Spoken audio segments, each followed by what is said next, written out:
Hello everyone, welcome back to my YouTube channel. Welcome to a new vlog. After long time vlog ಮಾಡ್ತಾ ಇದ್ದೀನಿ. ಇವತ್ತು ಒಂದು ತುಂಬ ದೊಡ್ಡ ಖುಷಿನ ನಿಮ್ಮ ಜೊತೆ ಶೇರ್ ಮಾಡ್ಕೊಳ್ಳೋಣ ಅಂತ ಈ ವಿಡಿಯೋ ಸ್ಟಾರ್ಟ್ ಮಾಡಿದ್ದೀನಿ. ಆಲ್ರೆಡಿ ಟೈಮ್ ಆಗಿಬಿಟ್ಟಿತ್ತು. ಬ್ಯಾಂಗ್ಳೂರಿಂದ ವಿಡಿಯೋ ಮಾಡ್ಕೊಳ್ತಾ ಇಲ್ಲ, ಬ್ಯಾಂಗ್ಳೂರಿಂದ ರಾಮನಗರಕ್ಕೆ ಹೋಗ್ತಾ ಇದ್ದೀವಿ. ನಮ್ಮ ಮನೆಗೆ ಹೊಸ ಮೆಂಬರ್ ಬರ್ತಾ ಇದ್ದಾರೆ. ಸೊ ಅವ್ರನ್ನ ವೆಲ್ಕಮ್ ಮಾಡ್ಕೊಳ್ಳೋದಕ್ಕೆ ಅಂತ ಹೋಗ್ತಾ ಇದ್ದೀವಿ. ಸೊ ಹಾಗಾಗಿ ಆಟೋದಲ್ಲಿ ಕೂತ್ಕೊಂಡೆ ವಿಡಿಯೋನ ಸ್ಟಾರ್ಟ್ ಮಾಡ್ಕೊಂಡಿದ್ದೀನಿ. ಸ್ವಲ್ಪ ಹುಷಾರಿಲ್ಲ, ಈಗಲೂ ಕೂಡ ಹಾಗೆ ಇದೆ. ವಾಯ್ಸ್ ಓವರ್ ಕೊಡೋದಕ್ಕೂ ಕಷ್ಟ ಆಗ್ತಿತ್ತು. ಇದು ಥರ್ಸ್ಡೇ ವ್ಲಾಗ್ ಇದು, ಹಾಗಾಗಿ ಲೇಟಾಗಿ ಪೋಸ್ಟ್ ಮಾಡ್ತಾ ಇದ್ದೀನಿ. ಆ್ಯಂಡ್ ತುಂಬ ಖುಷಿ ಆಗ್ತಿದೆ. ಈ ಒಂದು ವಿಷಯನ ನಿಮ್ಮ ಜೊತೆ ಶೇರ್ ಮಾಡ್ಕೋಬೇಕು ಅಂತ ತುಂಬ ಖುಷಿ ಆಗ್ತಾ ಇದೆ. ಆ್ಯಂಡ್ ಇನ್ನೊಂದೇನಪ್ಪ ಅಂದರೆ, ಇವತ್ತಿನ ದಿನ ನಾನು ಬೇರೆ ಥರ ಪ್ಲ್ಯಾನ್ ಮಾಡ್ಕೊಂಡಿದ್ದೆ. ಬಟ್ ನನಗೆ ಹುಷಾರಿಲ್ದಿರೋ ಕಾರಣ, ಸಡನ್ನಾಗಿ ಪ್ಲ್ಯಾನ್ ಆಗಿದ್ದಕ್ಕೆ ಕಾರಣ, ಸೊ ಎಷ್ಟಾಗುತ್ತೋ ಅಷ್ಟು ಸ್ವಲ್ಪ ಸಿಂಪಲ್ಲಾಗಿ ಮಾಡ್ಕೊಳ್ತಾ ಇದ್ದೀವಿ. ಅವತ್ತು ಏನು ವಿಷಯ ಏನು ಅಂತ ಮುಂದೆ ಗೊತ್ತಾಗ್ತಾ ಹೋಗುತ್ತೆ. ಸೊ ತುಂಬ ವರ್ಷದ ಕನಸು ಅಂತಲೇ ಹೇಳ್ಬೋದಿದ್ದು. ಸೊ ಅದನ್ನು ಇವತ್ತು ನೆರವೇರಿಸ್ಕೊಳ್ತಾ ಇದ್ದೀವಿ. ವಾರದ ದಿನವೇ ಬೇರೆ ದಿನ ಬುಕ್ ಆಗಿತ್ತು. ಸೊ ಹೊಸ ಮೆಂಬರ್ನ ವೆಲ್ಕಮ್ ಮಾಡ್ಕೊಳ್ಳೋದಕ್ಕೆ. ಬಟ್ ಅದು ಆಗಿಲ್ಲ. ರಾಯರ ಅನುಗ್ರಹ ಇಲ್ಲದೆ ಯಾವುದು ನಡೆಯಲ್ಲ ಅನ್ನೋದಕ್ಕಿದೆ ಸಾಕ್ಷಿ. ಸೊ ಅವರು ವಾರದ ದಿನವೇ ಎಲ್ಲ ನಡೀತಾ ಇದೆ ನಮಗೆ. ಸೊ ನಮಗೆ ಅಂಗಡಿ ಸಿಕ್ಕಿದ್ದು, ಸೈಬರ್ ಅಂಗಡಿ ಸಿಕ್ಕಿದ್ದು ಕೂಡ ಅದರಿಂದನೇ. ಗಾಡಿ ತೊಗೊಂಡಿದ್ದು ಇವತ್ತು ಅದೇ ದಿನ ನಡೀತಾ ಇದೆ. ಸೊ ನಮ್ಮ ಮನೆಗೆ ಹೊಸ ಮೆಂಬರ್ನ ರಿಸೀವ್ ಮಾಡ್ಕೊಳ್ಳೋದಕ್ಕೆ ಆಲ್ರೆಡಿ ನಾವು ಆ ಪ್ಲೇಸಿಗೆ ರೀಚ್ ಆಯಿತು. ಆಲ್ರೆಡಿ ಗೊತ್ತಾಗ್ತಾ ಇದೆ ನಿಮಗೆ ವಿಡಿಯೋದಲ್ಲೇ. ಸೊ ನಾವು ಹೊಸ ಕಾರ್ನ ಪರ್ಚೇಸ್ ಮಾಡ್ತಾ ಇದ್ದೀವಿ. ಆ್ಯಂಡ್ ಇದು ಹೇಗೆ ಸಾಧ್ಯ ಆಯಿತು ಅನ್ನೋದನ್ನು ನಾನು ನಿಮಗೆ ನೆಕ್ಸ್ಟ್ ವ್ಲಾಗಲ್ಲಿ ನಾನು ನಿಮ್ಮ ಜೊತೆ ಶೇರ್ ಮಾಡ್ಕೊಳ್ತಾ ಹೋಗ್ತೀನಿ. ಸೊ ಅದನ್ನು ಪೂರ್ತಿಯಾಗಿ ಒಂದು ವ್ಲಾಗ್ ಮಾಡಬೇಕು ಅಂತ ಅಂದ್ಕೊಂಡಿದ್ದೀನಿ. ಸೊ ಹೇಗೆ ತೊಗೊಂಡ್ವಿ, ಇದು ಹೇಗೆ ಸಾಧ್ಯ ಆಯಿತು, ಎಲ್ರಿಗೂ ಆಗುತ್ತಾ? ಸೊ ನಮ್ಮಂಥ ಮಿಡಲ್ ಕ್ಲಾಸ್ ಫ್ಯಾಮಿಲಿಗಳಿಗೆ ಇದು ದೊಡ್ಡ ಕನಸು ಅಂತಲೇ ಹೇಳ್ಬೋದು. ಒಂದು ಹೊಸ ಮನೆ ಆಗಿರ್ಬೋದು, ಹೊಸ ಕಾರ್ ಆಗಿರ್ಬೋದು, ಪ್ರತಿಯೊಂದು ನಮಗೆ ಕನಸಾಗೇ ಇರುತ್ತೆ. ಸೊ ಆ ಒಂದು ಕನಸನ್ನ ಹೇಗೆ ನನಸು ಮಾಡ್ಕೊಂಡ್ವಿ ಅನ್ನೋದನ್ನು ನಿಮ್ಮ ಜೊತೆ ಶೇರ್ ಮಾಡ್ಕೊಳ್ತೀನಿ. ಸೊ ಅದಕ್ಕೆ ನಮ್ಮ ಯಜಮಾನರು ಕೂಡ ಜಾಯ್ನ್ ಆಗ್ತಾರೆ. ಆ ವ್ಲಾಗ್ನ ಮತ್ತೆ ನಾನು ಅಪ್ಲೋಡ್ ಮಾಡ್ತೀನಿ. ಈ ವ್ಲಾಗ್ ಆಗಿದ ತಕ್ಷಣ ಬರುತ್ತೆ ನೆಕ್ಸ್ಟ್ ವ್ಲಾಗಲ್ಲಿ. ನಾನು ಅದನ್ನು ನಿಮ್ಮ ಜೊತೆ ಶೇರ್ ಮಾಡ್ಕೊಳ್ತೀನಿ. ಆ್ಯಂಡ್ ಇಲ್ಲಿ ನೋಡ್ತಾ ಇರ್ಬೋದು, ನಮ್ಮ ರಥ ಬಂದು ನಿಂತಿದೆ. ಸೊ ರೆಡ್ ಕಲರ್ನಲ್ಲಿ ನಾವು ಕಾರ್ನ ಪರ್ಚೇಸ್ ಮಾಡ್ತಾ ಇದ್ದೀವಿ. ಸೊ ಅದು ರೆಡ್ ಕಲರ್ ಏನಕ್ಕೆ ಅಂದರೆ, ನಮಗೆ ಬೇರೆ ಕಲರ್ ಇಷ್ಟ ಆಗಿತ್ತು. ಬಟ್ ರೆಡ್ ಏನಪ್ಪ ಅಂತ ಅಂದರೆ, ನಾವು ಹೆಸರು ಬಲ ಕೇಳ್ತೀವಲ್ಲ, ಅಂದರೆ ಯಾವ ಕಲರ್ ಆಗಿಬರುತ್ತೆ, ಕಬ್ಬಣ ಆಗಿಬರುತ್ತಾ, ಯಾವ ನಂಬರ್ ಆಗಿಬರುತ್ತೆ ಅಂತ. ಸೊ ಅದರಲ್ಲಿ ಕೇಳಿದಾಗ ನಾವು ಇಬ್ರಿಗೂ ರೆಡ್ ಕಲರೇ ಮ್ಯಾಚ್ ಆಗುತ್ತೆ. ಸೊ ಬೇರೆ ರೆಡ್ ಬಿಟ್ಟರೆ ಬೇರೆ ಕಲರ್, ಅಂದರೆ ಅವ್ರಿಗೆ ಬಂದಿರೋದು ನನಗೆ ಬಂದಿಲ್ಲ, ನನಗೆ ಬಂದಿರೋ ಕಲರ್ ಅವ್ರಿಗೆ ಬಂದಿರಲಿಲ್ಲ. ಸೊ ಹಾಗಾಗಿ ಇಬ್ರಿಗೂ ಒಂದೇ ಬಂದಿರೋದಂದರೆ ರೆಡ್ ಕಲರ್ ಒಂದೇ. ಸೊ ಹಾಗಾಗಿ ರೆಡ್ಡನ್ನೇ ಫೈನಲೈಸ್ ಮಾಡ್ಕೊಂಡ್ವಿ ನಾವು. ಇದು ರೆಡ್ ಅಂದರೆ ಪೂರ್ತಿ ರೆಡ್ ಅಲ್ಲ, ಸ್ವಲ್ಪ ಅಂದರೆ ಶೈನಿಂಗ್ ಇರೋದ್ರಿಂದ ಡಬಲ್ ಶೇಡ್ ಕಾಣುತ್ತೆ. ಸೊ ಸ್ಟಾರ್ಟಿಂಗ್ ನೋಡಿದಾಗ ರೆಡ್ ಅಂದಾಗ ಎಲ್ರಿಗೂ ಅನ್ನಿಸ್ತು, ರೆಡ್ ಕಲರ್ ಏನಕ್ಕೆ ತೊಗೊಂಡ್ರಿ, ಬೇರೆ ಕಲರ್ ತೊಗೋಬೋದಾಗಿತ್ತು ಅಂತೆಲ್ಲ ಸಜೆಸ್ಟ್ ಮಾಡಿದ್ರು. ಬಟ್ ನಮ್ಗೆ ಯಾವ್ದು ಆಗಿಬರುತ್ತೋ ಅದನ್ನು ತೊಗೋಬೇಕಲ್ವಾ. ಸೊ ಹಾಗಾಗಿ ತೊಗೊಂಡಿದ್ದು. ಇದು ಏನಪ್ಪ ಅಂದರೆ ಪೆಟ್ರೋಲ್ ವಿತ್ CNG ತೊಗೊಂಡಿರೋದ್ರಿಂದ ಸೊ ನಾವು ಇದೇ ಸ್ವಿಫ್ಟನ್ನೇ ನಾವು ಅಫೋರ್ಡ್ ಮಾಡ್ಕೊಂಡ್ವಿ. ಅಂದರೆ ಇದನ್ನೇ ತೊಗೊಳ್ಬೇಕು ಅಂತ ಡಿಸೈಡ್ ಆಗಿದ್ದು. ಏಕೆಂದರೆ ಇದು ಪೆಟ್ರೋಲ್ಗೆ 25 ಕಿಲೋಮೀಟರ್ ಏನೋ ಮೈಲೇಜ್ ಕೊಡುತ್ತೆ. ಆ್ಯಂಡ್ CNG ಇತ್ತು ಅಂದರೆ 35 ಕಿಲೋಮೀಟರ್ ಮೈಲೇಜ್ ಕೊಡುತ್ತೆ ಅಂತ ಹೇಳಿದ್ರು. ಸೊ ಲಾಂಗ್ ಎಲ್ಲರೂ ಹೋದಾಗ ಇದು ಆಫೀಸ್ ಯೂಸ್ಗೂ ಮಾತ್ರ ಅಂತಲ್ಲ, ಫ್ಯಾಮಿಲಿಗೂ ಯೂಸ್ ಆಗಬೇಕಲ್ವ. ಎಲ್ಲರೂ ದೇವಸ್ಥಾನಗಳು ಹೋದರೆ, ಹೊರಗಡೆ ಹೋದರೆ ಸ್ವಲ್ಪ ಮೈಲೇಜ್ ಕೊಡಲಿ ಅನ್ನೋ ಕಾರಣಕ್ಕೆ CNG ತೊಗೊಂಡಿರೋದ್ರಿಂದ. ಅಮೌಂಟ್ ಎಲ್ಲ ಎಕ್ಸಾಕ್ಟಾಗಿ ನನಗೂ ಗೊತ್ತಿಲ್ಲ. ಬಟ್ ಅದನ್ನು ನೆಕ್ಸ್ಟ್ ವ್ಲಾಗಲ್ಲಿ ಬರುತ್ತಲ್ಲ, ಆ ವ್ಲಾಗ್ನಲ್ಲಿ ನಿಮ್ಮ ಜೊತೆ ಶೇರ್ ಮಾಡ್ಕೊಳ್ತೀವಿ ಏನು ಅಂತ. ಸೊ ಇಲ್ಲೆಲ್ಲ ಅರೇಂಜ್ ಮಾಡ್ತಾಯಿದ್ರು. ಫ್ರೆಂಡ್ಸ್ ಎಲ್ಲ ಬಂದಿದ್ದರು. ಇವರೆಲ್ಲ ನನ್ನ ಫ್ರೆಂಡ್ಸೇನೆ, ಕ್ಲಾಸ್ಮೇಟ್ಸ್ಗಳು. ಇವರೆಲ್ಲ ಬಂದಿದ್ದರು. ಸೊ ಇನ್ನು ಕಂಪ್ನಿ ಕಡೆಯಿಂದೆಲ್ಲ ಬರ್ತಾರೆ. ಸೊ ಹಾಗಾಗಿ ಎಲ್ಲ ರೆಡಿ ಮಾಡ್ಕೊಳ್ತಾಯಿದ್ರು. ನಾವು ಅಲ್ಲಿ ಹೊರಗಡೆ ವೆಯ್ಟ್ ಮಾಡ್ತಾಯಿದ್ವಿ. ನಾವು ಸ್ವಲ್ಪ ಬೇಗ ಹೋಗಿದ್ರಿಂದ ಹಾಗಾಗಿ ಒಳಗಡೆ ಕೂತ್ಕೊಳ್ಳೋಣ ಅಂತ ಹೋಗ್ತಾಯಿದ್ವಿ. ಸೊ ಅಲ್ಲಿಗೆ ಏನೇನು ಬೇಕು ಎಲ್ಲ, ಕೇಕು, ಸ್ವೀಟ್ಸು ಆ್ಯಂಡ್ ಹೂವು, ಕಾರಿಗೆಲ್ಲ. ಸೊ ಅದನ್ನೆಲ್ಲ ತೊಗೊಬಂದು ಒಳಗಡೆ ಕೂತ್ಕೊಂಡಿದ್ವಿ ಶೋರೂಮ್ ಒಳಗಡೆ. ಅವರು ಹೊರಗಡೆ ಎಲ್ಲ ಪ್ಲ್ಯಾನ್ ಮಾಡ್ಕೊಳ್ತಾಯಿದ್ರು, ತಂದು ನಿಲ್ಲಿಸಿದ್ರಲ್ಲ, ಇನ್ನೆಲ್ಲ ರೆಡಿ ಮಾಡ್ತಾಯಿದ್ರು. ಸೊ ಇಲ್ಲೊಂದು ಮೆರೂನ್ ಕಲರ್ ನಿಂತಿದೆ ನೋಡಿ. ಈ ಕಲರ್ ಥರನೇ ಸ್ವಲ್ಪ ಬಿಸಿಲಿಗೆ ನಿಂತಾಗ ಡಬಲ್ ಶೇಡ್ ಥರ ಕಾಣುತ್ತೆ. ಬಟ್ ಎಕ್ಸಾಕ್ಟ್ ಈ ಕಲರ್ ಕಾಣಲ್ಲ, ರೆಡ್ಡೇ ಅದು. ಇದು ಪೂರ್ತಿ ಮೆರೂನ್ ಇದೆ ಇದು. ಸೊ ಹಾಗಾಗಿ ನಮ್ಮಮ್ಮಂಗೆ ಈ ಕಲರ್ ಇಷ್ಟ ಆಗಿತ್ತು, ಎಕ್ಸಾಕ್ಟ್ ಮೆರೂನ್ ಥರ ತೊಗೊಳ್ಬೇಕು ಅಂತ. ಬಟ್ ನಮ್ಗೆ ಸಿಕ್ಕಿದ್ದು ರೆಡ್ಡೇ ಆಗಿರೋದ್ರಿಂದ ಸೊ ರೆಡ್ ಕಾಂಬಿನೇಷನಲ್ಲಿ ತೊಗೊಂಡಿದ್ದೀವಿ ನಾವು. ಸೊ ಇವತ್ತು 3 ಜನ ವೈಟ್ ಆ್ಯಂಡ್ ವೈಟಲ್ಲೇ ಇದ್ದೀವಿ ನಾವು. ಸೊ ನಾವಿಲ್ಲಿ ಪೂಜೆ ಎಲ್ಲ ಮಾಡ್ಕೊಳ್ತಾ ಇದ್ವಿ. ಕಾರ್ಗೆ ಹೂವು ಎಲ್ಲ ಹಾಕಿ ರೆಡಿ ಮಾಡಿದ್ರು. ಸೊ ಇವಾಗ ನಾವಿಲ್ಲೇ ಪೂಜೆ ಮಾಡ್ಕೊಳ್ತಾ ಇದ್ದೀವಿ. ಏನಕ್ಕೆ ಅಂತ ಅಂದರೆ, ಗಾಡಿ ತೆಗೆಯೋದಕ್ಕೂ ಮುಂಚೆ ಆಚೆಗೆ ಫಸ್ಟ್ ಟೈಮ್ ಆಚೆ ತೊಗೊಬರ್ತೀವಲ್ಲ ನಾವು, ಓಡಿಸ್ಕೊಂಬರೋದ್ರಿಂದ ಶೋರೂಮ್ ಹತ್ರನೇ ಪೂಜೆ ಮಾಡಿ ಆಚೆ ತೊಗೊಳ್ಳೋಣ ಅಂತ ಫಸ್ಟು ನಾವು ಪೂಜೆ ಮಾಡ್ಕೊಬಿಡ್ತಾ ಇದ್ವಿ. ಏಕೆಂದರೆ ಮನೆ ಹತ್ರ ಆಗಿದ್ದಿದ್ರೆ ನಾವು ಆರತಿ ಎಲ್ಲ ಮಾಡಿ ಇದು ಮಾಡ್ಬೋದಾಗಿತ್ತು. ಬಟ್ ಇದು ಶೋರೂಮಿಂದ ಆಚೆ ತೆಗಿತೀವಿ. ಸೊ ಹಾಗಾಗಿ ಇಲ್ಲೇ ಒಂದ್ಸರಿ ಚಿಕ್ಕದಾಗಿ ಒಂದು ಪೂಜೆ ಮಾಡ್ಕೊಬಿಡೋಣ, ಆಮೇಲೆ ದೇವಸ್ಥಾನದಲ್ಲಿ ಪೂಜೆ ಮಾಡಿಸೋಣ ಅಂತ ಹೇಳ್ಬಿಟ್ಟು ಇಲ್ಲಿ ಪೂಜೆ ಮಾಡ್ಕೊಳ್ತಾ ಇದ್ವಿ. ಏಕೆಂದರೆ ನಮಗೆ 12 ಗಂಟೆವರೆಗೂ ಟೈಮ್ ಇತ್ತು ಕಾರ್ ಆಚೆ ತೆಗೆಯೋದಕ್ಕೆ. ಸೊ 12 ಗಂಟೆ ಅಂದರೆ ಟೈಮ್ ಆಗಿತ್ತು. ಸೊ ಇನ್ನೂ ಸ್ವಲ್ಪ ಜನ ಬರೋರೆಲ್ಲ ಇದ್ದರು, ಅಲ್ಲಿಗೆ ಜಾಯ್ನ್ ಆಗೋರಿದ್ರು. ಸೊ ಅಷ್ಟರಲ್ಲಿ ಪೂಜೆ ಎಲ್ಲ ಮುಗಿಸ್ಕೊಳ್ಳೋಣ. ಹೆಂಗಿದ್ರು 12 ಗಂಟೆ ಆಗೇ ಬಿಡುತ್ತೆ. 12 ಗಂಟೆ ಮೇಲೆ ಪೂಜೆ ಮಾಡಿಸ್ಬಾರ್ದು ಅಂತಾರಲ್ಲ. ಸೊ ಹಾಗಾಗಿ ಹೆಂಗಿದ್ರು ಸಂಜೆನೇ ಇನ್ನು ಪೂಜೆ ಮಾಡಿಸೋದು. ಸೊ ಅದಕ್ಕೆ ಇಲ್ಲೇ ಸಿಂಪಲ್ಲಾಗಿ ಒಂದು ಪೂಜೆ ಮಾಡಿಕೊಂಡು ಕಾರ್ನ ಆಚೆಗೆ ತೆಗಿಯೋಣ ಅನ್ನೋ ಕಾರಣಕ್ಕೆ ಇಲ್ಲಿ ಸಿಂಪಲ್ಲಾಗಿ ಅಂದರೆ ಅರ್ಶಿನ ಕುಂಕುಮ ಇಟ್ಟು ಇಲ್ಲೇ ಪೂಜೆ ಮಾಡಿಕೊಂಡು ಕಾರ್ ತೆಗಿಬೇಕು ಆಚೆ ಅನ್ನೋದು ನಮ್ಮ ಮೈಂಡ್ ಸೆಟ್ಟಲ್ಲಿತ್ತು. ಸೊ ಹಾಗಾಗಿ ಎಲ್ಲ ರೆಡಿ ಮಾಡ್ಕೊಳ್ತಾ ಇದ್ವಿ ನಾವು. ಸೊ ಇದಂತೂ ಇವತ್ತೊಂದು ದಿನ ನನಗೆ ಎಷ್ಟು ಖುಷಿಯಾಗಿದೆ ಅಂದರೆ ನನಗೆ ಹುಷಾರಿಲ್ಲ ಅನ್ನೋದೇ ನಾನು ಮರ್ತೋಗ್ಬಿಟ್ಟಿದ್ದೀನಿ.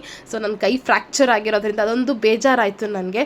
ಸೊ ಅದೊಂದು ಅಲ್ಲೇ ರಾಮನಗರದಲ್ಲೇ ಇದ್ದಿದ್ರೆ ಇನ್ನೂ ಏನಾದ್ರು ಸಮಥಿಂಗ್ ಪ್ಲ್ಯಾನ್ ಮಾಡ್ಬೋದಾಗಿತ್ತು. ಯಾಕೆಂದರೆ ಅವ್ರು ರಾಮನಗರ, ನಾನು ಬೆಂಗಳೂರಲ್ಲಿ ಇದ್ದೀನಿ ಅನ್ನೋ ಕಾರಣಕ್ಕೆ ಏನೂ ಮಾಡೋಕ್ಕಾಗ್ತಾಯಿಲ್ಲ. ನಾನು ರಿಸೀವ್ ಮಾಡ್ತಾ ಇರೋದೇ ರಾಮನಗರದಲ್ಲಿ ಕಾರ್ನ ರಿಸೀವ್ ಮಾಡ್ಕೊಂಡಿರೋದು. ಸೊ ಈ ಕಡೆ ಕೈ ನೋವು ನೋಡಲ ಅದೇ ಟೈಮಲ್ಲಿ ನನಗೆ ಬೇರೆ ಮತ್ತೆ ಇನ್ನೊಂದು ಹುಷಾರು ತಪ್ಪಿದೆ. ಸೊ ಆ ಕಡೆ ಕಾನ್ಸಂಟ್ರೇಟ್ ಮಾಡೋಕ್ಕಾಗ್ತಾಯಿರಲಿಲ್ಲ ನನಗೆ. ಆ ಒಂದು ಅರೇಂಜ್ಮೆಂಟ್ಸಿಗೆಲ್ಲ ನಾನೇನೂ ಮಾಡೋದಕ್ಕಾಗ್ತಾ ಇರಲಿಲ್ಲ. ಬಟ್ ಆದರೂ ಆ ಕ್ಷಣಕ್ಕೆ, ಆ ಮೂಮೆಂಟ್ಗೆ ಏನು ಮಾಡ್ಬೋದು ನಮ್ಮ ಖುಷಿಗೆ ಅದನ್ನು ನಾನು ಮಾಡ್ತಾಯಿದ್ದೀನಿ. ಸೊ ಅದೊಂದು ಖುಷಿ ಇದೆ. ಸೊ ಇದೊಂದು ತುಂಬ ದೊಡ್ಡ ಕನಸು ನಮಗಂತೂ, ಮಿಡಲ್ ಕ್ಲಾಸ್ ಫ್ಯಾಮಿಲಿಯವ್ರಿಗಂತೂ ಕನಸೇ ಇದು. ಬಟ್ ಅದನ್ನು ನಾನು ಇವತ್ತು ನನಸು ಮಾಡ್ಕೊಂಡಿದ್ದೀವಿ ನಾವಿಬ್ಬರೂ. ಸೊ ನಮ್ಮ ಯಜಮಾನ್ರಿಗೂ ನನಗೂ ತುಂಬ ವರ್ಷದ ಆಸೆ ಅದು. ಸೊ ನನಗೆ ಮೊದಲೆಲ್ಲ ಬೈಕ್ ಬೇಕು ಅನ್ನೋದು ಆಸೆ ಆಗಿತ್ತು. ಸೊ ಅದನ್ನು ಕಷ್ಟಪಟ್ಟು ಅಮ್ಮ ನಾನು ಇಬ್ಬರೇ ಇದ್ದಿದ್ದು. ಬಟ್ ಆ ಟೈಮಲ್ಲಿ ನಮಗೆ ಬೈಕ್ ಅವಶ್ಯಕತೆ ಇತ್ತು. ಅದನ್ನೇ ನಾವು ಕಷ್ಟಪಟ್ಟು ಅವಾಗ ಬರೀ 60,000 ಒಂದ್ಸೋದಕ್ಕೆ ಎಷ್ಟು ಕಷ್ಟಪಟ್ಟಿದ್ದೀವಿ ಅಂತ ನಮಗೆ ಗೊತ್ತು. ಅದರಲ್ಲಿ ಲೋನ್ ಎತ್ತಿಸ್ಕೊಂಡು ಅದನ್ನು ಕಟ್ಕೊಂಡು 1 ವರ್ಷ ಲೋನ್ ಕಟ್ಟಿ ಆ ಬೈಕ್ ತೊಗೊಳೋದಿದೆಯಲ್ಲ, ಅದೇನೋ ಒಂಥರ ಖುಷಿ. ಇವತ್ತು ಒಂದು ದೊಡ್ಡ ಕಾರ್ನೇ ತೊಗೊಂಡಿದ್ದೀವಿ ಅಂದರೆ ಅರ್ಥ ಮಾಡ್ಕೊಳ್ಳಿ, ನಾವು ಪಟ್ಟ ಶ್ರಮ ನಾವೆಲ್ಲೂ ವ್ಯರ್ಥ ಆಗಲ್ಲ. ನಾವು ಒಳ್ಳೆತನ, ನಾವು ಮಾಡೋ ಒಳ್ಳೆ ಕೆಲಸ ಎಲ್ಲಿದ್ದು ಕೈ ಹಿಡಿಯುತ್ತೆ ಅನ್ನೋದಕ್ಕೆ ಇದೇ ಸಾಕ್ಷಿ. ಸೊ ಕಷ್ಟಪಡಬೇಕು ಅಷ್ಟೇ. ಯಾವುದನ್ನು ದೇವ್ರು ತಂದು ಮುಂದಕ್ಕೆ ಕೊಡಲ್ಲ. ದೇವ್ರಿಗೆ ಹೋಗಿದ ತಕ್ಷಣ, ಕೈ ಮುಗ್ದಿದ ತಕ್ಷಣ ನನಗೆ ಕೊಡಪ್ಪ ಅಂದ ತಕ್ಷಣ ಯಾವ ದೇವ್ರಿಗೆ ಕೊಡಲ್ಲ. ನಾವು ಕಷ್ಟ ಬೀಳಬೇಕು, ಶ್ರಮ ಬೀಳಬೇಕು, ಆವಾಗ ಅವನು ರಿಸಲ್ಟ್ ಕೊಟ್ಟೇ ಕೊಡ್ತಾನೆ. ಸೊ ಅದು ನನ್ನ ಜೀವನದಲ್ಲಿ ನೆರವೇರಿದೆ. ಇಲ್ಲಿವರೆಗೂ ಒಂದು ಕಷ್ಟ 2 ತಿಂಗಳು ನಾನು ಅನುಭವಿಸಿದ್ನಲ್ಲ, ಆ ನೋವು, ಕಷ್ಟ, ಅವಮಾನ ಇವತ್ತು ನನ್ನ ಇಲ್ಲಿ ತಂದು ನಿಲ್ಲಿಸಿದೆ, ಸನ್ಮಾನಕ್ಕೆ ತಂದು ನಿಲ್ಲಿಸಿದೆ. ಸೊ ಅದೊಂದು ಖುಷಿ ಆಯಿತು. ಸೊ ಆ ನೋವು ಪಟ್ಟಾಗೆಲ್ಲ ಇವತ್ತು ಅದು ನೋವು ತಿಂದಿದ್ದಕ್ಕೂ ಒಂದು ಸಾರ್ಥಕ ಆಯಿತು ಅಂತ ಅನ್ನಿಸ್ತಾ ಇದೆ. ಸೊ ಆ ಟೈಮಲ್ಲಿ ಬೈಕೊಂಡೆ, ದೇವ್ರಿಗೆ ಯಾಕೆ ಹಿಂಗೆ ಮಾಡಿಬಿಟ್ಟ, ಕೈ ಮೂಳೆ ಫ್ರ್ಯಾಕ್ಚರ್ ಆಯಿತು, ಆಕ್ಸಿಡೆಂಟ್ ಆಯಿತು, ಈ ಕೈ ಮತ್ತೇನೋ ಇನ್ನೊಂದು ಪ್ರಾಬ್ಲಮ್ ಆಯಿತು, ಅಬೋಷನ್ ಆಯಿತು. ಸೊ ಅದರಿಂದ ಇನ್ನೂ ಏನೋ ಪ್ರಾಬ್ಲಮ್ ಆಯಿತು. ಅದನ್ನೆಲ್ಲ ನೆನೆಸ್ಕೊಂಡಾಗ ದೇವ್ರು ಯಾಕೆ ನನಗೆ ಕಷ್ಟ ಕೊಡ್ತಿದ್ದಾನೆ ಅಂತ ಅಂದ್ಕೊಂಡೆ. ಮುಂದೆ ಒಳ್ಳೆ ದಾರಿ, ಸುಖದ ದಾರಿ ಸಿಗಬೇಕು ಅಂದರೆ ನಾವು ಕಷ್ಟ ಪಡಲೇಬೇಕು ಅನ್ನೋದಕ್ಕೆ ನನ್ನ ಜೀವನದಲ್ಲಿ ಇದೊಂದೇ ಅಲ್ಲ, ಸುಮಾರು ಸರಿ ಈ ಘಟನೆ ನಡೆದಿದೆ. ಅದಕ್ಕೆ ನಾನೇ ಎಕ್ಸಾಂಪಲ್ಲು. ಏಕೆಂದರೆ ತುಂಬ ಕಷ್ಟಪಟ್ಟೆ ನಾವು ಮೇಲಕ್ಕೆ ಬಂದಿರೋದು. ಅಮ್ಮ ನಾನು ಇಬ್ಬರೇ ಇದ್ದು ಆ ಜೀವನ ಎದುರಿಸಿದ್ದೀವಿ ಗೊತ್ತಾ. ಅಮ್ಮ ನನಗೋಸ್ಕರ ಎಷ್ಟು ಕಷ್ಟ ಬಿದ್ದು ಓದಿಸಿದ್ದಾರೆ, ನನ್ನ ಕಾಲ ಮೇಲೆ ನಿಂತ್ಕೊಳ್ಳೋ ಮಟ್ಟಕ್ಕೆ ತಂದಿದ್ದಾರೆ. ಸೊ ನಾವಿಬ್ಬರೇ ಹೆಣ್ಮಕ್ಳೇ ದುಡ್ದು ನಾನು ಮದುವೆ ಮಾಡ್ಕೊಂಡಿದ್ದೀನಿ, ನಮ್ಮಮ್ಮ ನನ್ನ ಬಾಣ್ತನ ಮಾಡಿದ್ದಾರೆ. ಸೊ ಆ ಒಂದು ಸುಲಭ ಅಲ್ಲ ಅದು ದಾರಿ. ಕೈಯಲ್ಲಿ ಏನು 1 ರೂಪಾಯಿ ಇಲ್ಲದೆ ನಾವು ಆಚೆಗೆ ಬಂದು ಜೀವನ ಮಾಡಿದ್ದೀವಿ ಗೊತ್ತಾ, ಅದು ಸುಲಭ ಅಲ್ಲ ದಾರಿ. ತುಂಬ ಕಷ್ಟಪಟ್ಟಿದ್ದೀವಿ. ಆ ಕಷ್ಟದ್ದು ಪ್ರತಿಫಲ ನಮಗಿವತ್ತು ಒಳ್ಳೆ ದಾರಿಗೆ ತಂದು ನಿಲ್ಲಿಸಿದೆ ನಮ್ಮನ್ನು. ಸೊ ಅದು ಹಾಗಾಗಿ ತುಂಬ ಖುಷಿ ಆಗ್ತದೆ. ಇದೇನು ಯಾರೂ ತೊಗೊಳ್ದೇ ಇರೋದು, ಯಾರೂ ಮಾಡದೇ ಇರೋದೇನು ಇವ್ರು ಮಾಡಿಲ್ಲ ಅಂತ ನಿಮಗೆ ಅನ್ನಿಸ್ಬೋದು. ಬಟ್ ನಿಜ ಹೇಳ್ತೀನಿ, ನಮಗಂತೂ ಇದು ತುಂಬ ತುಂಬ ತುಂಬ ಖುಷಿ ಕೊಡೋ ವಿಷಯ. ಇದು ಯಾರಿಗೇನು ಅನ್ಸುತ್ತೋ ಗೊತ್ತಿಲ್ಲ, ಬಟ್ ನನ್ನ ಖುಷಿನ ನಿಮ್ಮ ಜೊತೆ ಶೇರ್ ಮಾಡ್ಕೋಬೇಕು ಅನ್ನೋ ಕಾರಣಕ್ಕೆ ಈ ವ್ಲಾಗ್ನ ಮಾಡ್ತಾಯಿದ್ದೀನಿ ನಾನು. ಏಕೆಂದರೆ ಸಡನ್ ಪ್ಲ್ಯಾನು ಗೊತ್ತಿಲ್ಲ, ನಮ್ಮನೆಯವ್ರು ಸಡನ್ನಾಗಿ ಈ ಥರ ಅರೇಂಜ್ ಆಗಿದೆ ಕಾರ್ ಬುಕ್ಕಿಂಗ್ಗೆ ಅಂತ ಹೇಳಿದಾಗ ಫಸ್ಟು ನಾನೆಲ್ಲ ತಮಾಷೆ ಮಾಡ್ತಿದ್ದಾರೆ ಅಂತ ನಾನು ಅಂದ್ಕೊಂಡೆ. ಬಟ್ ಅದು ಸೀರಿಯಸ್ ಅಂತ ಗೊತ್ತಾದ್ಮೇಲಂತೂ ನಿಜವಾಗ್ಲೂ ಖುಷಿ ಆಯಿತು. ಇನ್ನೊಂದೇನು ಇನ್ಸಿಡೆಂಟ್ ಗೊತ್ತಾ, ಲಾಸ್ಟ್ ಇಯರ್ ನಾವು ಬೈಕ್ ಪರ್ಚೇಸ್ ಮಾಡಿದ್ವಿ ಮಾರ್ಚ್ ತಿಂಗಳಲ್ಲಿ 6ನೇ ತಾರೀಕು ಎಕ್ಸಾಕ್ಟಾಗಿ. ಸೊ ಅವತ್ತೊಂದು ದಿನ ಅಂದ್ಕೊಂಡಿದ್ದೆ, ಸುಮ್ಮನೆ ಅಲ್ಲ ಮನ್ಸಾರೇನೆ ಅಂದ್ಕೊಂಡಿದ್ದೆ, ಹೆಂಗೂ ಇವಾಗ ಬೈಕ್ ತೊಗೊಳ್ತಾ ಇದ್ದೀವಿ, ಈ ಬೈಕ್ ತೊಗೊಂಡು ವರ್ಷ ತುಂಬಷ್ಟರಲ್ಲಿ ಕಾರು ಕೂಡ ಬಂದುಬಿಟ್ರೆ ಚೆನ್ನಾಗಿರುತ್ತೆ ದೇವ್ರೆ, ಆ ಕಾರು ಕೊಟ್ಬಿಟ್ಟು ನಮ್ಮ ಫ್ಯಾಮಿಲಿಗೆ ಅಂತ ಕೇಳ್ಕೊಂಡಿದ್ದೆ. ಅಲ್ಲಿಂದ ಇಲ್ಲಿವರೆಗೂ ನಾವು ಪಟ್ಟಿರೋ ಕಷ್ಟ, ಶ್ರಮ ನಮ್ಮನ್ನು ಕೈ ಬಿಡಲಿಲ್ಲ. ಸೊ ಅದೇ ವರ್ಷಕ್ಕೇ ನಮಗೆ ಮಾರ್ಚ್ ತಿಂಗಳಲ್ಲೇ ನಾವು ಕಾರ್ನ ಕೂಡ ಪರ್ಚೇಸ್ ಮಾಡ್ತಾಯಿದ್ದೀವಿ. ಬಟ್ 6ನೇ ತಾರೀಕಿಗೆ ಕಾರ್ ತೊಗೋಬೇಕು ಅನ್ನೋದು ಫಿಕ್ಸ್ ಆಗಿತ್ತು, ಫ್ರೈಡೇ ಬಿದ್ದಿತ್ತು. ಬಟ್ ಪೋಸ್ಟ್ಪೋನ್ ಆಗಿದ್ದರಿಂದ ಕಾರ್ ಇನ್ನೂ ರೆಡಿ ಆಗಿರಲಿಲ್ಲ. ಸೊ ಹಾಗಾಗಿ ಪೋಸ್ಟ್ಪೋನ್ ಆಯಿತು. ಬಟ್ ಮಾರ್ಚ್ ತಿಂಗಳಲ್ಲಿ ವರ್ಷದಲ್ಲಿ ಕಾರ್ ತೊಗೊಂಡಿದ್ದೀವ, ಅದು ಅಂದರೆ ಮ್ಯಾನಿಫೆಸ್ಟ್ ಥರ ಆಗೋಯ್ತು ನನಗೆ. ಸೊ ಅದು ಅಂದ್ಕೊಂಡೆ, ಕಾರ್ ಬರಲಿ ಕಣಪ್ಪ ನನ್ನ ಫ್ಯಾಮಿಲಿಗೆ ಅಂತ ಅಂದ್ಕೊಂಡೆ. ಅದು ಮ್ಯಾನಿಫೆಸ್ಟೇಷನ್ನ ಏನು ಗೊತ್ತಾಗ್ತಾಯಿಲ್ಲ. ಬಟ್ ನಾನು ಕೇಳಿದ ಕೂಗು ದೇವ್ರಿಗೆ ಮುಟ್ತೋ ಏನೋ. ಆ್ಯಂಡ್ ಇನ್ನೊಂದು ರಾಯರದ್ದು ಆ್ಯಂಡ್ ದೀಪಾರಾಧನೆ ಕೂಡ ಸ್ಟಾಪ್ ಆಗಿಬಿಟ್ಟಿದೆ, ಅದೊಂದು ಬೇಜಾರಿದೆ. ಬಟ್ ನಾನು ನಿಲ್ಲಿಸಲ್ಲ, ಕೈ ಹಿಂಗಾಗಿರೋದ್ರಿಂದ ನಾನೇನು ಮಾಡೋಕ್ಕಾಗ್ತಾಯಿಲ್ಲ. ಬಟ್ ನಾನು ಕಂಟಿನ್ಯೂ ಮಾಡೇ ಮಾಡ್ತೀನಿ, ಅದನ್ನು ಕಂಪ್ಲೀಟ್ ಮಾಡೇ ಮಾಡ್ತೀನಿ ನಾನು. ಸೊ ಹಾಗಾಗಿ ರಾಯರಿಂದನೇ ಈ ಕಾರ್ನ ತೊಗೊಂಡ್ವಿ ಅಂತಲೇ ಹೇಳ್ಬೋದು. ಹನ್ನಗನಹಟ್ಟಿಗೆ ಹೋಗ್ತೀವಿ ಗೊತ್ತಾ, ಅಲ್ಲಿ ನಾನು ಯೂಟ್ಯೂಬಲ್ಲಿ ನೋಡೇ ಹೋಗಿತ್ತು. ಸೊ ಇಲ್ಲಿಗೆ ಬಂದಮೇಲೆ ಕಾರ್ ಬಂತು, ಮನೆ ಬಂತು, ನಮ್ಮ ಪ್ರಾಬ್ಲಮ್ ಸಾಲ್ವ್ ಆಯಿತು ಅಂತ ಬೇರೆಯವ್ರು ಹೇಳಿದ್ದನ್ನು ಕೇಳಿದ್ದೆ. ಬಟ್ ಇವಾಗ ನನ್ನ ಜೀವನದಲ್ಲಿ ನಿಜ ಆಗ್ತಾಯಿದೆ. ಸೊ ನಾನು 6 ವಾರ ಅಷ್ಟೇ ಕಂಪ್ಲೀಟ್ ಮಾಡಿದ್ದು, ಇಬ್ಬರು ಕೂಡ 6 ವಾರ 6 ವೀಕ್ಸ್ ಕಂಪ್ಲೀಟ್ ಮಾಡಿದ್ದು. ಸೊ ಅಷ್ಟರಲ್ಲೇ ರಾಯರು ನಮಗೆ ಕಾರ್ನ ಕೊಟ್ಬಿಟ್ಟಿದ್ದಾರೆ. ಸೊ ನಾನು ಅವ್ರನ್ನ ಯಾವತ್ತೂ ಮರೆಯಲ್ಲ. ಹೇಳಿದ್ನಲ್ಲ, ನಾನು 2 ಇಯರ್ಸಿಂದ ನಾನು ಅವ್ರನ್ನ ನಂಬಕ್ಕೆ ಸ್ಟಾರ್ಟ್ ಮಾಡಿದ್ದು, 2 ಇಯರ್ಸಿಂದ. ಸೊ ನನ್ನ ಕೈಲಿ ಎಷ್ಟು ಸಾಧ್ಯ ಆಗುತ್ತೋ, ಮಿತಿ ಮೀರಿ ಯಾವುದನ್ನು ಮಾಡಲ್ಲ, ಅಳತೆ ಮೀರಿ ಯಾವುದನ್ನು ಮಾಡಲ್ಲ. ಸೊ ನನ್ನ ಕೈಯಲ್ಲಿ ಎಷ್ಟು ಸಾಧ್ಯ ಆಗುತ್ತೋ, ಎಷ್ಟು ಭಕ್ತಿನ ತೋರ್ಸೋಕ್ಕಾಗುತ್ತೋ ಅಷ್ಟನ್ನು ನಾನು ತೋರಿಸಿದ್ದೀನಿ. ಸೊ ಅದಕ್ಕೆ ಪ್ರತಿಫಲವಾಗಿ ರಾಯರು ನನಗೆ ಇದನ್ನು ಕೊಟ್ಟಿದ್ದಾರೆ ಅಂತಲೇ ಹೇಳ್ಬೋದು. ರಾಯರು ಕೃಪೆ ಅಂತಲೇ ಹೇಳ್ಬೋದು ಇದನ್ನು.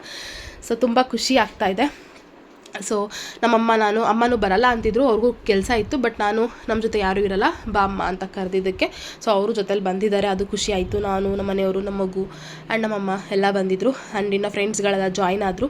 ಇನ್ನು ಕಂಪ್ನಿ ಕಡೆಯಿಂದನೂ ಬರ್ತಾ ಇದ್ದಾರೆ. ಸೊ ಅಷ್ಟರಲ್ಲಿ ಪೂಜೆ ಮಾಡ್ಕೊಳ್ಳೋಣ ಅಂತ ಪೂಜೆ ಮಾಡ್ಕೊಳ್ತಾ ಇರೋದು. ಆ್ಯಂಡ್ ಖುಷಿ ಆಗುತ್ತೆ ಒಟ್ಟಿಗೆ ಈ ಥರ ಪೂಜೆ ಮಾಡ್ತಾ ಇರೋದು. ಇಷ್ಟು ದಿನ ಬೈಕ್ಗಳಿಗೆ ಆಯುಧ ಪೂಜೆಯಲ್ಲಿ ಬೈಕ್ಗಳನ್ನ ನಿಲ್ಲಿಸ್ಬಿಟ್ಟು ಪೂಜೆ ಮಾಡ್ತಾಯಿದ್ವಿ. ಈ ವರ್ಷ ಆಯುಧ ಪೂಜೆಗೆ, ದೀಪಾವಳಿಗೆ ಸೊ ಇದೊಂದು ಆ್ಯಡ್ ಆನ್ ಆಗ್ತಾ ಇದೆ. ಸೊ ಯುಗಾದಿ ಹಬ್ಬದ ಟೈಮಲ್ಲೇ ತೊಗೊಳ್ತಾ ಇದ್ದೀವಿ. ಸೊ ಅದೊಂದು ಖುಷಿ ಇದೆ ತೊಗೊಳ್ತಾ ಇರೋದು. ಸೊ ಹಾಗಾಗಿ ಇದನ್ನು ಶೇರ್ ಮಾಡ್ಕೊಳ್ತಾ ಇದ್ದೀನಿ. ಸಡನ್ನಾಗಿ ವೀಡಿಯೋ ಮಾಡ್ಕೊಂಡಿದ್ದು. ಸೊ ಇನ್ನೊಂದು ದಿನವೇ ಒಂದು ಪ್ಲ್ಯಾನ್ ಥರ ಎಲ್ಲ ಮಾಡಿ. ಆ್ಯಂಡ್ ಕಾಸ್ಟ್ಯೂಮು ಅಷ್ಟೇ, ನಾವು ಸಡನ್ನಾಗಿ ಇನ್ನೊಂದು ದಿನ ಹೋಗಿ ತೊಗೊಬಂದಿದ್ದು ಮ್ಯಾಚ್ ಮಾಡ್ಕೊಳ್ಳೋದಕ್ಕೆ.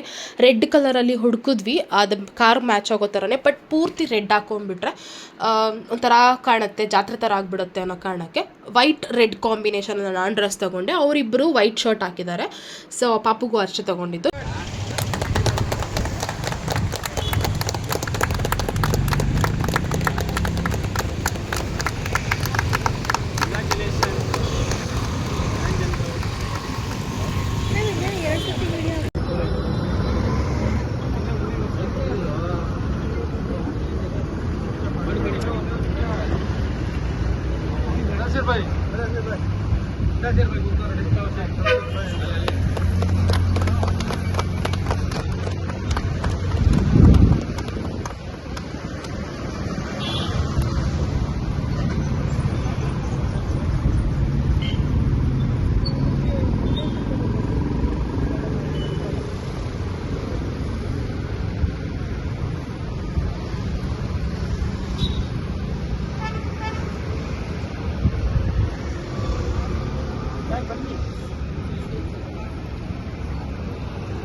ಚೆನ್ನಾಗಿದೆ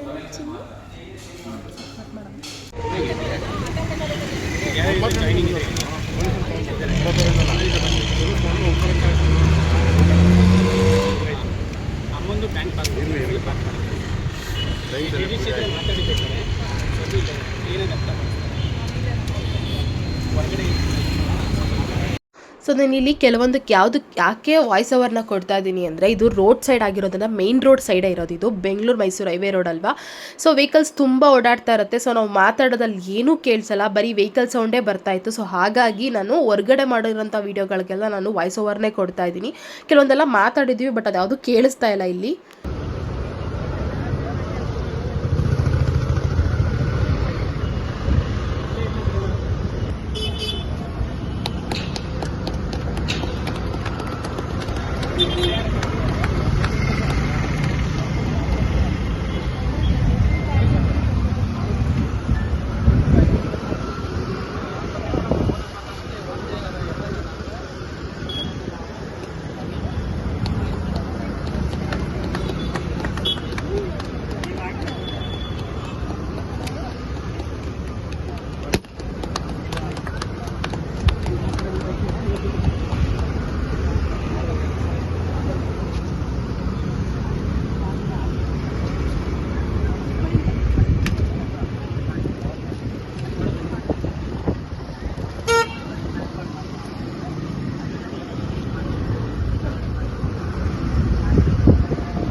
ಸರ್ ಎಲ್ಲ ಈ ಕಡೆ ನೋಡಿ, ಈ ಕಡೆ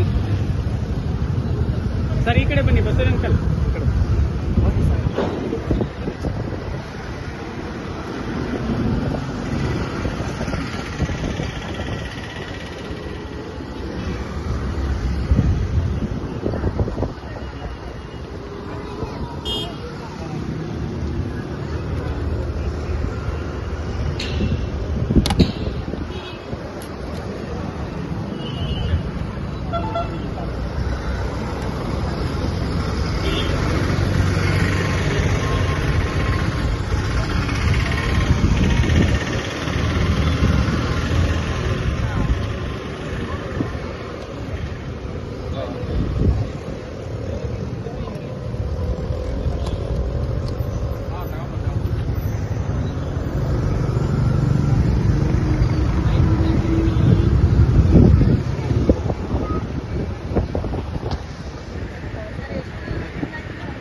ಫ್ಯೂಚರ್, ಅಡ್ವಾನ್ಸ್ ಫ್ಯೂಚರ್ ಇವಾಗ ಬಂದಿರೋಲ್ಲ, ಸಾಫ್ಟ್ವೇರು ಸಿಸ್ಟಮ್ ಎಲ್ಲ ಚೇಂಜ್ ಮಾಡೋದು. ನಾನು ಕೆಳಗಡೆ ಹಳೆ ಸಿಸ್ಟಮ್ ಥರನೇ ಇರ್ತದೆ ಅಂದ್ಬಿಟ್ಟು ಕೆಳಗಡೆ ಹುಡುಕ್ತಾ ಇದ್ದೀನಿ, ಎಲ್ಲಿ ಸಿಗ್ ನೋಡ್ತಾ ಕಾಣ್ತಾ ಇದ್ದಾರೆ. ಅಯ್ಯೋ, ಟೋಪಿ ಹಾಕ್ಸ್ಕೊಳಂತೀರಪ್ಪ, ನಿನಗೆ ಕಣ.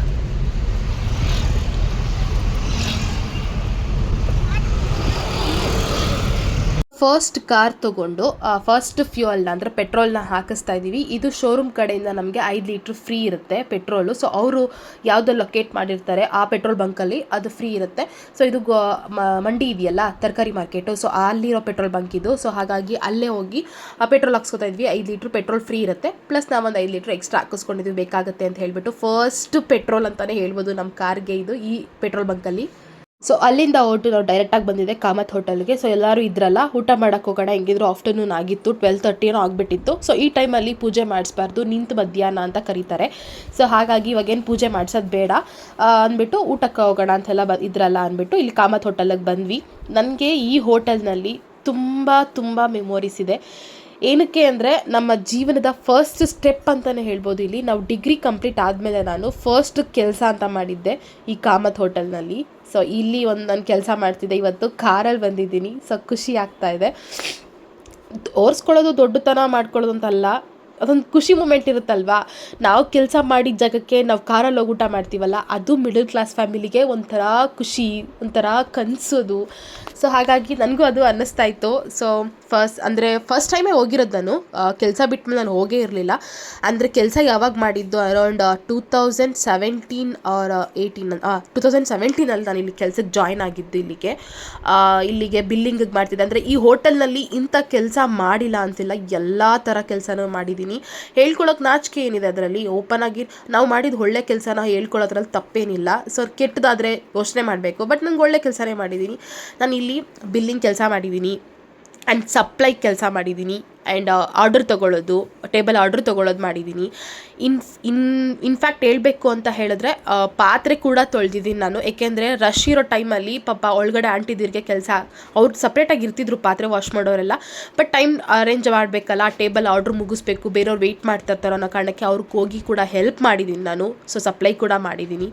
ಸೊ ತುಂಬ ಮೆಮೊರೀಸ್ ಇದೆ ಈ ಹೋಟೆಲ್ನಲ್ಲಿ ನನಗೆ. ಸೊ ಈ ಹೋಟೆಲ್ಗೆ ನಾನು ಬಂದು ಊಟ ಮಾಡ್ತಾ ಇರೋದು ತುಂಬ ಖುಷಿ ಆಗ್ತಿದೆ. ಈ ಹೋಟೆಲ್ನಲ್ಲಿ ಎಲ್ಲ ಊಟನೂ ನಾನು ಟೇಸ್ಟ್ ಮಾಡಿಬಿಟ್ಟಿದ್ದೀನಿ. ಸೊ ನಾವಿಲ್ಲಿ ಅನ್ಲಿಮಿಟೆಡ್ ಊಟ ತೊಗೊಂಡಿದ್ದೀವಿ. ಸೊ ಈ ಥರ ಎಲ್ಲ ಬಡಿಸ್ತಾರೆ. ಆ ಸೈಡ್ದೆ ಊಟ ಅಂದರೆ ಕುಂದಾಪುರ ಸೈಡ್ದೆ ಊಟ, ಬಟ್ ಟೇಸ್ಟ್ ನಮ್ಮದೇ ಇರುತ್ತೆ.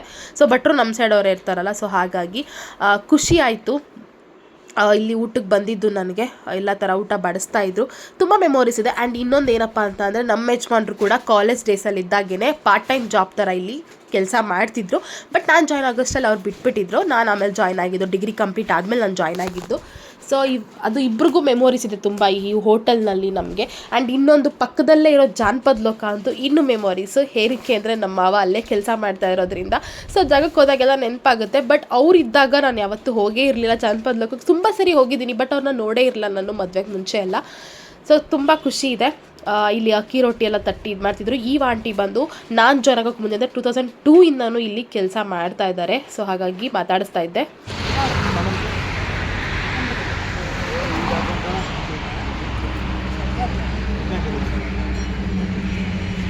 ಕಡ್ಡಿ ಕರ್ಪೂರ ಅಷ್ಟೊಂದು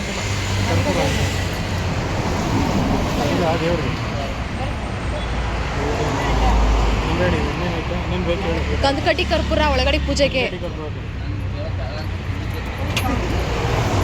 ಕವರ್ಗೆ ಕೊಡ್ತಾರೆ. ಕೊಡು ಕವರ್. ಸೊ ನಾವಿಲ್ಲಿ ಗಣೇಶನ ದೇವಸ್ಥಾನಕ್ಕೆ ಬಂದಿದ್ದೀವಿ. ಇಲ್ಲಿಗೆ ಏನಕ್ಕೆ ಬಂದಿದ್ದು ಅಂತ ಅಂದರೆ ಫಸ್ಟು ನಮ್ಮ ಥಾಟ್ ಇದ್ದಿದ್ದು, ನಮ್ಮ ಮೈಂಡಲ್ಲಿ ಇದ್ದಿದ್ದು, ನಾವು ಕೆಂಗಲ್ಗೆ ಪೂಜೆ ಮಾಡಿಸ್ಬೇಕು, ಕೆಂಗಲ್ ಹನುಮಂತರಾಯಂಗೆ ಪೂಜೆ ಮಾಡಿಸ್ಬೇಕು ಅಂತ. ಏಕೆಂದರೆ ಅದು ನಮ್ಮನೆ ದೇವರಾಗಿರೋದ್ರಿಂದ. ಸೊ ನಾವು ಬೈಕ್ಗಳು ತೊಗೊಂಡಾಗೆಲ್ಲ ಅಲ್ಲೇ ಫಸ್ಟು ಪೂಜೆ ಮಾಡಿಸಿದ್ದು. ಬಟ್ ಅಲ್ಲಿ ಜೊತೆಲಿದ್ದವರೆಲ್ಲ ಏನಂತ ಹೇಳಿದ್ರು ಅಂದರೆ, ಫಸ್ಟು ಗಾಡಿ ತೊಗೊಂಡಿದ್ದೀರಾ, ಪೂಜೆ ಮಾಡಿಸ್ಬೇಕಾದ್ರೆ ಫಸ್ಟು ಗಣೇಶನ ಪೂಜೆ ಮಾಡಿಸಿ, ಆಮೇಲೆ ಬೇಕಾದರೆ ಬೇರೆ ದೇವರುಗಳಿಗೆ ಮಾಡಿಸ್ಕೋಬೋದು ನೀವು. ಫಸ್ಟ್ ಇವತ್ತು ಕೆಂಗಲ್ಗೆ ಗಣೇಶನ ದೇವಸ್ಥಾನಕ್ಕೆ ಪೂಜೆ ಮಾಡಿಸಿ ಅಂತ ಹೇಳಿದ್ರು. ಸೊ ಹಾಗಾಗಿ ಥಾಟ್ ಚೇಂಜ್ ಆಯಿತು ನಮಗೆ. ಓಕೆ, ಅಲ್ಲೇ ಮಾಡ್ಸೋಣ. ಎಲ್ಲರೂ ಹೇಳ್ತಿದ್ದಾರೆ. ವಿಘ್ನ ವಿನಾರಕನ ಆಶೀರ್ವಾದ ಕೂಡ ನಮ್ಮ ಮೇಲೆ ಇರಲಿ ಅನ್ನೋ ಕಾರಣಕ್ಕೆ ಗಣೇಶನ ದೇವಸ್ಥಾನಕ್ಕೆ. ಈ ದೇವಸ್ಥಾನ ಬಂದು ನಾವು ಹೆಂಗಿದ್ರು ಬ್ಯಾಂಗ್ಳೂರ್ ರಿಟರ್ನ್ ಆಗಬೇಕು. ಸೊ ಹಾಗಾಗಿ ಕೋತಿ ಆಂಜನೇಯ ದೇವಸ್ಥಾನ ಇದೆಯಲ್ಲ, ಬಿಟ್ಟು ನೆಕ್ಸ್ಟು ವಂಡರ್ಲಾ ಅಂತ. ಸೊ ಅಲ್ಲಿ ನಾವು ಗಣೇಶನ ದೇವಸ್ಥಾನ ಹೇಳಿದ್ರು ಅಲ್ಲೇ ಇದೆ, ಆಂಜನೇಯನು ಕೂಡ ಅಲ್ಲೇ ಇದ್ದಾರೆ. ಸೊ ಅಲ್ಲೇ ಪೂಜೆ ಮಾಡಿಸೋಣ ಅಂತ ಹೇಳ್ಬಿಟ್ಟು ಅಲ್ಲೇ ಬಂದು ಸ್ಟಾಪ್ ಮಾಡಿದ್ದೀವಿ.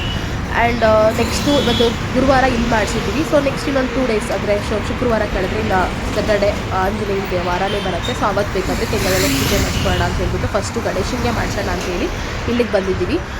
ಎಲ್ಲ ದೇವರ ಆಶೀರ್ವಾದ ನಮ್ಮ ಮೇಲೆ ಇರಬೇಕಲ್ಲ. ಸೊ ಫಸ್ಟು ಗಣೇಶನ ಆಶೀರ್ವಾದನೇ ನಮ್ಮ ಮೇಲೆ ಇರಲಿ. ಕಾರ್ ಒಳಗಡೆ ಫಸ್ಟ್ ಅವರೇ ಕೂತಿದ್ದು. ಸೊ ಹಾಗಾಗಿ ಗಣೇಶನಿಗೆ ಪೂಜೆ ಮಾಡಿಸ್ತಾ ಇದ್ದೀವಿ. ಖುಷಿ ಆಗ್ತಾಯಿದೆ. ತುಂಬ ತುಂಬ ತುಂಬ ತುಂಬ ಖುಷಿ ಆಗ್ತಾಯಿದೆ. ಹೇಳ್ಕೊಳಕ್ಕಾಗ್ತಾಯಿಲ್ಲ ನನಗೆ, ಅಷ್ಟು ಖುಷಿ ಆಗ್ತಾಯಿದೆ ನನಗೆ.